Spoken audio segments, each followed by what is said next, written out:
चौकशी प्रक्रिया सुरू करतोय. काही बेकायदेशीर पाकिस्तानी जे आहेत ते सुद्धा वास्तव करत असल्याची माहिती समोर होती. याच्यामध्ये तथ्य काय आहे? गृह विभाग कशा पद्धतीने काम करतो? जे लोक विजा घेऊन या ठिकाणी आलेले आहेत त्यांची सगळी माहिती ही राज्य सरकारकडे उपलब्ध आहे. त्यांचं आयडेंटिफिकेशन झालेलं आहे. त्यांना नोटिसेस दिलेल्या आहेत आणि त्यांना परत पाठवण्याची व्यवस्था झालेली आहे. ते सगळे परत जात आहेत. कोणी जर अवैधरित्या आला असेल तर त्यालाही शोधण्याची प्रक्रिया आपली निरंतर चालू असते. पण साधारणपणे ज्या प्रमाणात अवैध बांगलादेशी आपल्याला सापडतात त्या प्रमाणात अवैध पाकिस्तानी हे सापडत नाहीत. त्याच्यामुळे आता पहिला जोर हा आपला जे लोक या ठिकाणी विजा घेऊन आलेले आहेत त्यांना सगळ्यांना 48 तासात बाहेर काढायचं आहे. त्याच्यावर पोलीस नीट काम करत आहेत. सर, एक बरेच इश्यूज सुद्धा येत आहेत त्याच्यामध्ये. काही हॉस्पिटलायझेशनसाठी आलेल्या फॅमिलीज आहेत मेडिकेशनसाठी. एक फॅमिली आहे ज्यांची 2 मुलं हार्ट डिसीजने त्रस्त आहेत. त्यांनी फार रिक्वेस्ट केली आहे स्टेटला. पॉलिसीचा विषय पण अशा केसेसमध्ये बघा असं आहे की या संदर्भात निर्णय घेण्याचा अधिकार राज्य सरकारचा नाही, तो केंद्र सरकारचा अधिकार आहे. पण त्याचवेळी जसं इथे आपण अशा प्रकारे सगळ्यांना बाहेर जायला सांगितलं आहे तसंच पाकिस्तानात देखील त्यांनी तेच केलेलं आहे.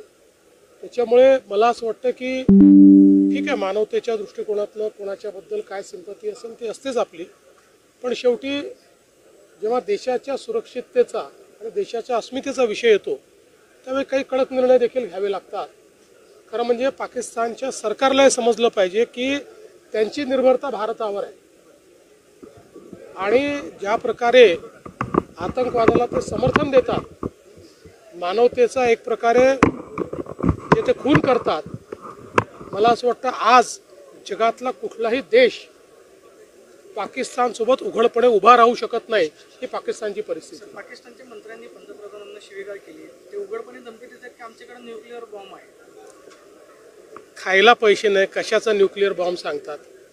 खायला पैसे नाही, त्यांच्याकडे भुके मरून राहिले लोक. काय त्यांची अवस्था न्यूक्लिअर बॉम्ब सांगून राहिले? सर, बावनकुळे साहेब असं म्हटले की तुम्ही 2040 पर्यंत मुख्यमंत्री राहाल इथून पुढे. शुभेच्छा दिल्यात तुम्हाला. बावनकुळे साहेबांच्या जर बस चालला तर ते 100 वर्ष मला ठेवतील. पण त्या त्यांच्या त्याच्यावर 2080 पर्यंत राहू देत. आमच्या शुभेच्छा आहेत. पण त्यांच्या शुभेच्छा यातला फक्त मतितार्थ आपण समजून घ्या की या शुभेच्छा आहेत, माझ्या चांगल्या करताच्या शुभेच्छा आहेत. बाकी राजकारणामध्ये रोल बदलत असतात, ते बदललेही पाहिजेत. कोणी फार दीर्घकाळ राहत नाही. त्याच्यामुळे जेव्हा माझा रोल बदलायचा तेव्हा तो बदलेल. सर, संजय गायकवाड आणखी एक वक्तव्य केलं तुमच्या खात्याशी संबंधित. पोलीस आहेत ते जर नीट राहिले तर काहीच होऊ शकत नाही. पोलिसांनी त्यांनी शिवी वापरली आहे. खरं पोलिसांनी हामखुरी सोडून दिली पाहिजे. राज्य सुखासारखं सरळ होईल का? मला असं वाटतं की पोलिसांच्या बद्दल असं बोलणं योग्य नाही आहे आणि मी स्वतः शिंदे साहेबांना सांगणार आहे की त्यांना कडक समज द्या. हे असं चालणार नाही, हे योग्य नाही आणि वारंवार जर ते असं बोलत असतील तर त्याच्यावर ॲक्शन घेतली जाईल. पीडित आज तुम्ही पहलगाम हल्ल्यामध्ये जे मृत्यूमुखी पडले ते दोन्ही गणगोटे आणि जगदाळे कुटुंबियांची भेट घेतली. काय बोलणं झालं तुमचं? फार काळ तुम्हाला तुमच्याकडेही शब्द नव्हते. कुणाला दाखवले त्यांना मागणे आणि अत्यंत हृदयद्रावक प्रसंग आहेत. अतिशय भावूक अशा प्रकारचा हा प्रसंग होता. खरं म्हणजे सगळेच निशब्द होते आणि विशेषतः आसावरी जगदळे यांनी ज्या प्रकारे तिथलं वर्णन केलं, कारण त्या स्वतः त्या ठिकाणी होत्या, ते ऐकून अक्षरशः कोणाचंही मन हेलावून जाईल आणि कोणाचं रक्त पेटेल अशा प्रकारचं ते वर्णन त्या ठिकाणी होतं. खरं म्हणजे गणबोटे आणि जगदळे या परिवारासोबत जे काही झालं आहे ते अनाकलनीय अशा प्रकारचं आहे आणि मला असं वाटतं की त्यांच्या अनुभव त्यांचा ऐकल्यानंतर आतंकवादाशी लढण्याचा जो आपला निर्धार आहे तो अजून मजबूत झालेला आहे. आणि एक महत्त्वाचा मुद्दा, जगदाळे कुटुंबियांनीच त्यांचे मेसेज जे आहेत प्रगती जगदाळे त्यांनी फिनान्शियल अडचणींच्या संदर्भात सुद्धा सरकारकडे अपील केली. निश्चितपणे हे जे 6 परिवार आहेत यांना जी काही मदतीची आवश्यकता असेल राज्य सरकार ती करेल. धर्म विचारून गोळ्या घातल्या अशा पद्धतीची असं जे सांगितलं ते पीडित कुटुंबांनी सुद्धा खरं तर ते व्यथा मांडली. शरद पवार असं म्हणाले की यातली सत्यता माहिती नाही. प्रकाश आंबेडकर सुद्धा असं म्हणाले की याच्यामध्ये दोन भाग आहेत. एक म्हणजे की धर्म विचारून गोळ्या घातल्या होय म्हणतात, एक जण म्हणतात की धर्म विचारून गोळ्या घातल्या का तर नाही. बघा, कोण काय म्हणालं याच्या वादात मला पडायचं नाही. ही वाद करण्याची वेळ नाही. जे काही पीडित आहेत त्यांच्या कुटुंबियांनी त्यांच्या व्यथा मांडलेल्या आहेत. त्यांनी जे बघितलं आहे मांडलेलं आहे. ज्यांना ते मान्य करायचं असेल ते मान्य करतील.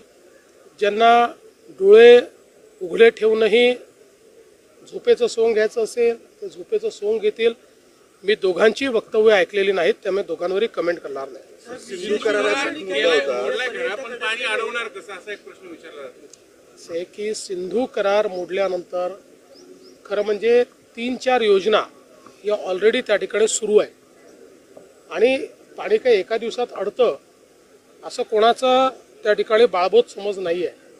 पण या पाण्यावर पाकिस्तान निर्भर आहे आणि हे पाणी अडवणं भारताने जर सुरू केलं तर अक्षरशः पाकिस्तानवर त्या ठिकाणी तहानेने मरण्याची वेळ येईल. आणि म्हणून हा अतिशय योग्य निर्णय.